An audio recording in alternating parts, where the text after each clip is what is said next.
Hello, I'm Fire Master here, and today I'm gonna be reciting some maybe well-known mysteries, or maybe not well-known mysteries.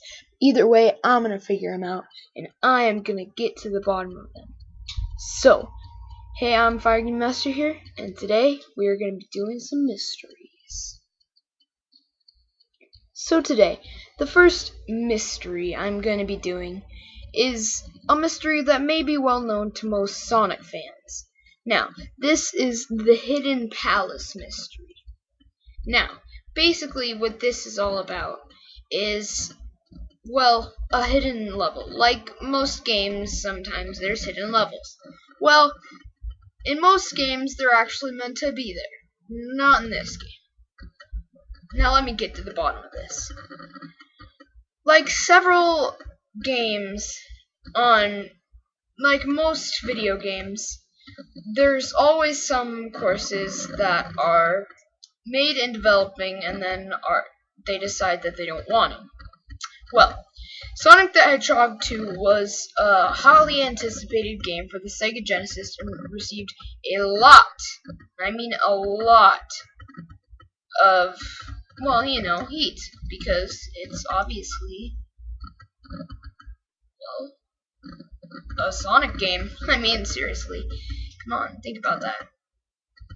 But anyways, so basically, sorry about that. Anyways, basically, what this game is about is, it's all about Sonic trying to get through all the levels, like any other Sonic game. Well, it just so happens that there was a weirdo glitch that was not meant to be there, but just so happened to be there. So, obviously, it was a highly anticipated game for the Sega Genesis and received a lot of heat. And, well, yeah, pretty much, like most games that are coming out. It also, like most games, shares content that's been cut out from the original. Now, of course, lots of games do this. Just about every game there is does this. At least 4 zones were known to have been in development before being scraped due to time constraint. Now, there had been, in the demoed preview, there was a hidden palace zone. When Sonic 2 eventually launched, a few attentive gamers noticed the missing levels and wondered where they went. And wondered if it was maybe hidden. So, like hidden content. It was the Hidden Palace after all.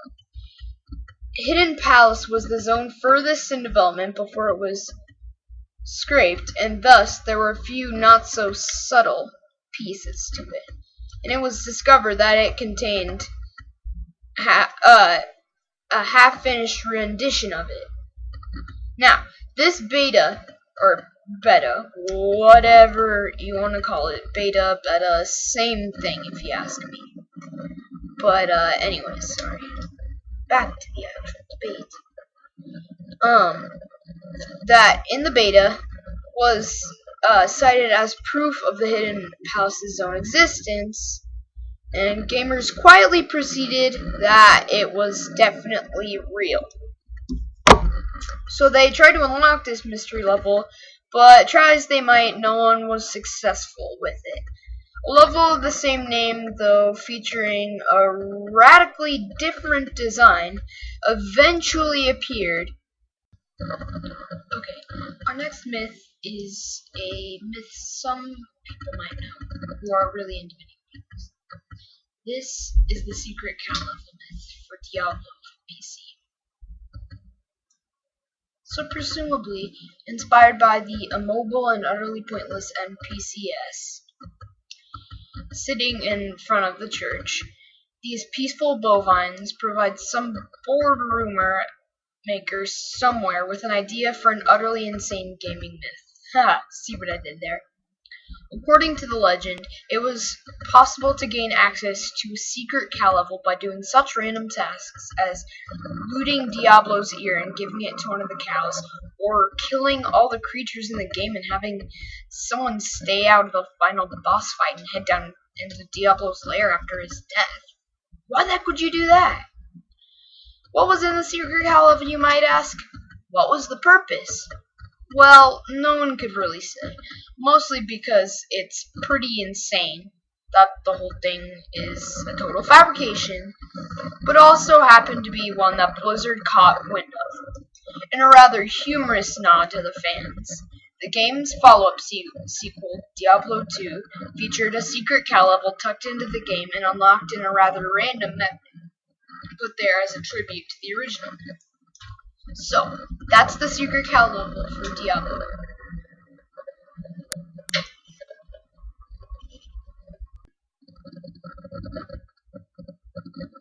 So, the next myth is the curse of the Tails doll. The Tails doll has a fearsome reputation, though it's hard to really tell where it initially came from. It's unique on this list because it's the only myth that also extends out of the digital realm and into real life. The Tails doll is a strange, rather eerie character from Sonic R, but is fairly unremarkable other than its very obvious creepiness. However, sometime after the game launched, mysterious stories started popping up around the internet about how people who had played as the Tails doll suffered horrible accidents. Thus was born the legend of the curse of the Tails doll.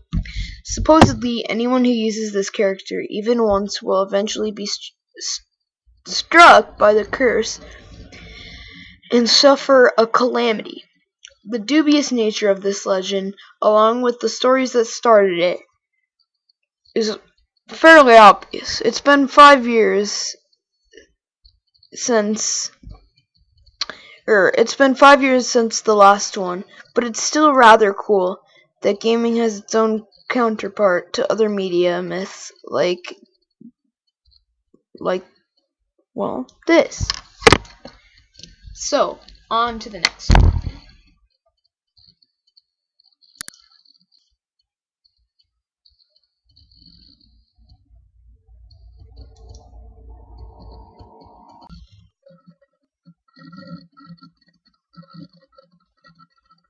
Hey guys, so I'm back, and this is the next myth of video games. So, this myth is entitled Fight Kano in Mortal Kombat 2. So, this was one. This was only really big if you were an arcade gamer back when Mortal Kombat 2 was in its prime. So, Mortal Kombat 2, one of the most celebrated fighting games of, well, the era, was released in the arcade to rave reviews, later getting ported to consoles. The game featured a trio of unlockable opponents as well as a few additional secrets that were all exceptionally hard to get. Facing Noob Saibot requires playing 52-player matches, while unlocking Kong required playing 250. Keep in mind, this is an arcade where each round will eat up one of your quarters. To put that in perspective, a single game of Pong would run you $62.50 in quarters. That would be a stack roughly half a meter tall and weighing over a kilogram. Now, given the semi-ridiculous nature of, well, unlockable requirements, it's no real surprise that a myth of 2 sprung up around this game. The most prominent was a method to fight/unlock Kano, the cycloptic thug from Mortal Kombat 1, who spent the duration of Mortal Kombat 2 chained up beside the final boss, Shao Kahn, along with Sonya, his arch-rival. Some arcades even played along with the gag, posting up lists of games. Okay, so here is the next myth. Basically, this myth is entitled Mew Pikablu for Pokemon Blue / Red.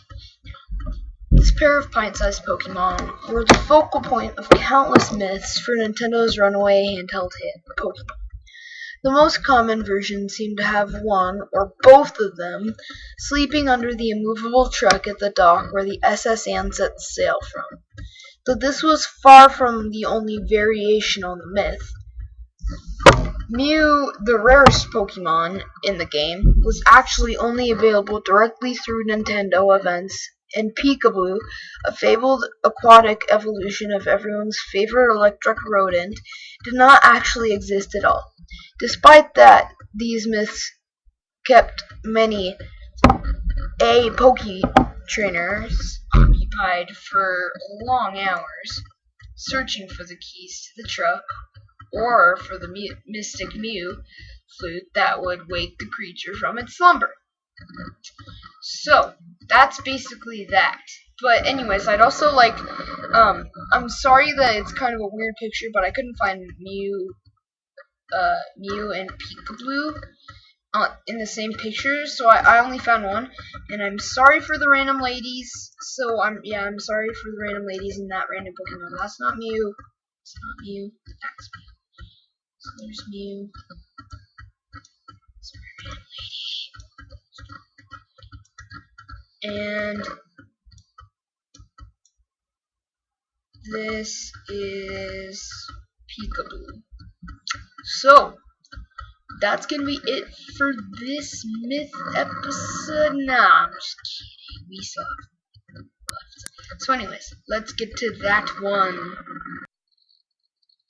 Okay guys, so this is the next myth. This myth is entitled Unlock Sonic and Tails in Super Smash Bros. Melee. So basically, here's how the myth goes. The origin of most myths is shrouded in mystery, as they just sort of appear out of nowhere. Not so much with this one. The origins of this myth are unusually well documented, and we have EGM to thank for this little gem. In the April 2002 issue, they posted a method to unlock Sonic and Tails as playable characters in Super Smash Bros. Melee, which involved killing 20 computer characters in the game exceptionally hard in the game's exceptionally hard endurance mode, Cruel Melee. It was intended to be a well-meaning April Fool's joke, but turned into something much, much more. Unwittingly tapping into a deep undercurrent of fan desire, EGM unleashed a proverbial